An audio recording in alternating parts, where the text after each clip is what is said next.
தீபாவளி கூட்ட நெரிசலை தவிர்க்க சென்னையிலிருந்து திருச்சி வரை 2 மின்சார ரயில்களை இயக்க திட்டமிட்டுள்ளதாக ரயில்வே அதிகாரிகள் தெரிவித்தனர். நிகழாண்டில் வரும் அக்டோபர் 20ஆம் தேதி தீபாவளி திருநாளாகும். அதற்கான முன்பதிவு கடந்த ஆகஸ்ட் 18, 19, 20 ஆகிய தேதிகளில் தொடங்கிய சிறிது நேரத்திலே நிறைவடைந்தது. இணைய வழியிலேயே பெரும்பாலானோர் முன்பதிவு செய்த நிலையில் ரயில் நிலையங்களில் நேரடியாக முன்பதிவுக்கு வந்து காத்திருந்தவர்கள் ஏமாற்றமடைந்தனர்.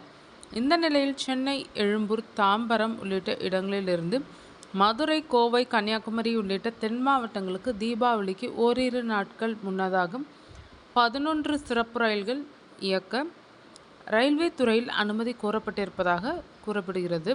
இதற்கு அனுமதி கிடைக்கும் நிலையில் தீபாவளிக்கு முதல் நாளில் சென்னை, எழும்பூர் அல்லது தாம்பரத்திலிருந்து 2 மின்சார ரயில்களை திருச்சி வரை இயக்க திட்டமிட்டுள்ளதாகவும், அதன்படி தீபாவளிக்கு தென் மாவட்டங்களுக்கு செல்லும் அனைவருக்கும் ரயில்களில் இடவசதி ஏற்படுத்தி தர உள்ளதாகவும் ரயில்வே அதிகாரிகள் தெரிவித்துள்ளனர்.